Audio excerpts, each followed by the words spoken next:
بسم اللہ الرحمن الرحیم۔ کلاس 8 بیٹا آج ہم آغاز کریں گے نثری اسباب میں سے سبق نمبر 1، درد دل کے واسطے پیدا کیا انسان کو۔ اللہ تعالیٰ نے انسان کو درد دل کے لیے پیدا کیا ہے، مراد کہ انسان وہی ہے کہ جو اپنے ہم جنس انسان کا دکھ درد دیکھے تو اسے اپنا دکھ درد محسوس کرے۔ ہے جی، نبی پاک علیہ الصلوۃ والسلام نے بھی فرمایا ہے کہ انسان وہ ہے کہ جو اپنے بھائی کا جو ہے وہ دکھ درد محسوس کر سکے جس طرح کہ اسے اپنا دکھ محسوس ہوتا ہے۔ ہاں جی، آغاز کرتے ہیں۔ کہتا ہے، کرو مہربانی تم اہل زمیں پر، خدا مہرباں ہوگا عرش بری پر۔ کہ اللہ تعالیٰ تم پر اپنے عرش سے مہربانی کرے گا اگر تم زمین والوں پر مہربانی کرو گے۔ آغاز کرتے ہیں کہ اپنے لیے تو جانور اور پرندے بھی جیتے ہیں، ہم اشرف المخلوقات ہیں، یعنی کہ سب سے سپر ہیں، اور ہمارا فرض ہے کہ دوسروں کے زیادہ سے زیادہ کام آئیں۔ در حقیقت مخلوق خدا کے کام آنے میں ہی زندگی کا اصل مزہ ہے۔ خوشگوار اور پرسکون زندگی بسر کرنے کے لیے ضروری ہے کہ افراد معاشرہ کہ جو معاشرے کے لوگ ہیں ان میں حسن سلوک، سخاوت مطلب کہ ان میں چیزیں تقسیم کرنا، پیار تقسیم کرنا، دولت تقسیم کرنا، اور ایثار کے جذبات بدرجائے عتم، لفظ ہے بدرجائے عتم یعنی سب سے بڑھ کر، اس کا مطلب کیا ہے؟ سب سے بڑھ کر بدرجائے عتم موجود ہوں۔ ایسا معاشرہ، ایسی سوسائٹی جس میں ہر انسان دوسرے کی ضروریات کا خیال رکھے، اس زنجیر کی مانند ہوتا ہے، طرح ہوتا ہے جس کی کڑیاں باہم مربوط ہوتی ہیں۔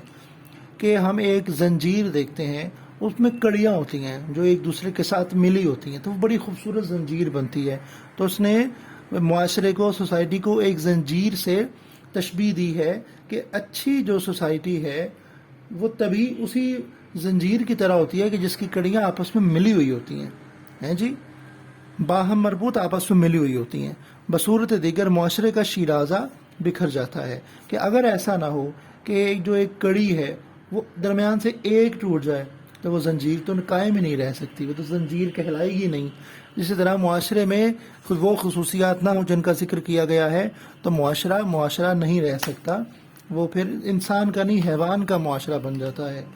ایک دوسرے کے دکھ درد کو محسوس کرنا اور اس کا مداوا یعنی اس کی مدد کرنا، اس کو دور کرنا ایسا فعل ہے جو انسان کو فرشتوں سے بلند اور ممتاز کرتا ہے جی، کہ جو انسان کو فرشتوں سے بھی بڑا مقام عطا کرتا ہے۔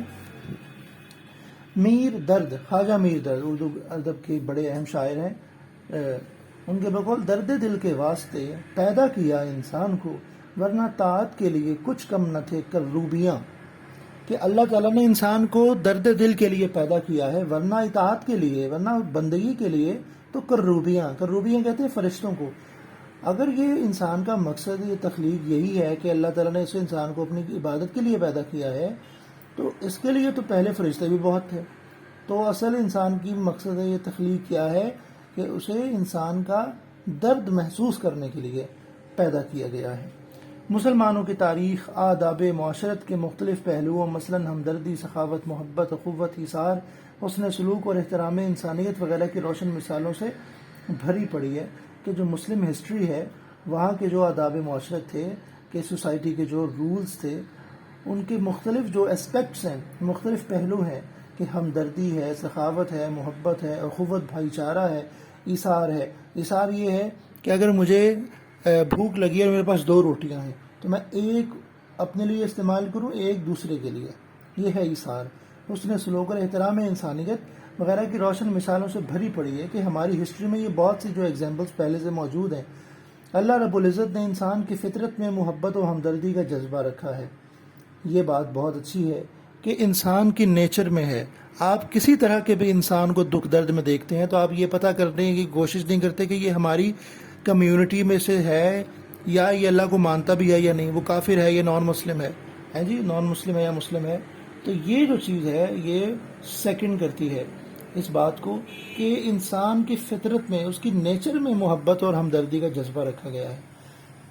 بعض لوگوں میں یہ جذبہ دوسروں کی نسبت زیادہ ہوتا ہے اور وہ فطری طور پر نیچرلی خلوص نیت سے زندگی میں قدم بقدم اس کا بھرپور اظہار بھی کرتے ہیں۔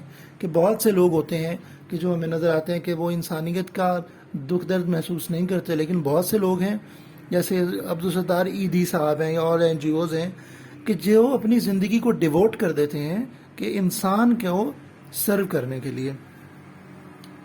ہاں جی، مدینہ منورہ میں اب تاریخ کی بات انہوں نے کی تو ہسٹری سے مثال لے کے آتے ہیں کہ مدینہ منورہ میں خشک سالی کا دور دورہ ہے۔ خشک سالی مطلب کہ بارش کا ایک قطرہ بھی نہیں برسا، جس کی وجہ سے گندم اور دوسری جو سبزیاں وغیرہ وہ پھل پیدا نہیں ہو سکیں، تو ہر طرف جو ہے وہ خشک سالی ہے، لوگ شدید قحط میں مبتلا ہیں۔ اسی دوران ملک شام سے غلے سے لدے ہوئے 1000 اونٹ قطار در قطار، یعنی ایک لائن میں مدینہ کی حدود میں، مدینہ کی جو باؤنڈری ہے اس میں داخل ہوتے ہیں۔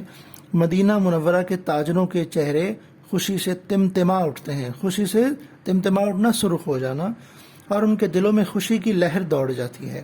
ان سب کی یہ خواہش ہے کہ یہ غلہ خرید لیا جائے اور پھر منہ مانگے ہیں جی کہ شہر میں داخل نہیں ہوا ابھی غلہ، اور وہ کہتے ہیں کہ یہیں ہم خرید لیں، اور پھر شہر میں جا کے چونکہ قحط ہے لوگوں نے تو خریدنا ہی خریدنا ہے، پھر اپنی مرضی کا منافع کمائیں گے۔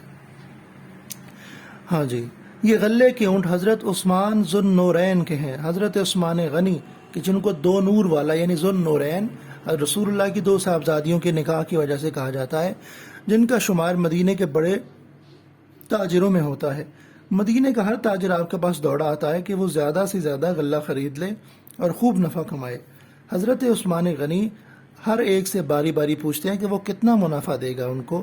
ہر ایک آپ کو 2 گنا ہے جی، یعنی کہ اگر 10 روپے ہے تو میں آپ کو 20 روپے دیتا ہوں، نفع دینے کی پیشکش کرتا ہے، آفر کرتا ہے۔ اس پر آپ کہتے ہیں کہ یہ تو بہت ہی کم ہے، مجھے اس سے زیادہ نفع مل رہا ہے۔ سبھی تاجر حیران ہے کہ اس قدر منافع کون دے رہا ہے۔ وہ حیران ہو کر آپ سے پوچھتے ہیں کہ ہم سے پہلے نہ تو کوئی ادھر آیا اور نہ ہی ہم نے کسی کو آتے دیکھا ہے، آخر وہ کون ہے جو آپ کو اس سے بھی زیادہ نفع دے رہا ہے؟ حضرت عثمان کہتے ہیں کہ وہ میرا اللہ ہے جس نے مجھ سے وعدہ کر رکھا ہے کہ وہ 1 کے بدلے میں 10 دے گا، یعنی خدا تعالیٰ کا وعدہ کہ من جاء بالحسنۃ فلہ عشر امثالھا، کہ جو اللہ کی بارگاہ میں 1 روپیہ صدقہ کرتا ہے تو اللہ اسے بدلے میں 10 دیتا ہے۔ تو حضرت عثمان یہ کہنا چاہ رہے تھے جو ان کی تاجروں کی سمجھ میں نہیں آ رہا تھا۔ یہ جواب سن کر مدینہ کے تاجر لاجواب ہو جاتے ہیں۔ انسانی تاریخ کی ہیومن جو ہسٹری ہے وہ ان کو غنی کے نام سے پہچانے جانے والی ہستی نے اسی وقت سارا غلہ اللہ کی راہ میں غریبوں اور مسکینوں میں تقسیم کر دیا کہ اللہ تعالیٰ نے مجھ سے وعدہ کیا ہے کہ جو اللہ کی راہ میں دے گا، تو انہوں نے اسی طرف اشارہ کرتے ہوئے کہا کہ میں غنی ہوں۔ غنی مطلب کہ جو بے پرواہ ہے ہر طرح کے نفع و نقصان سے، جو مستغنی ہو، بے نیاز ہو۔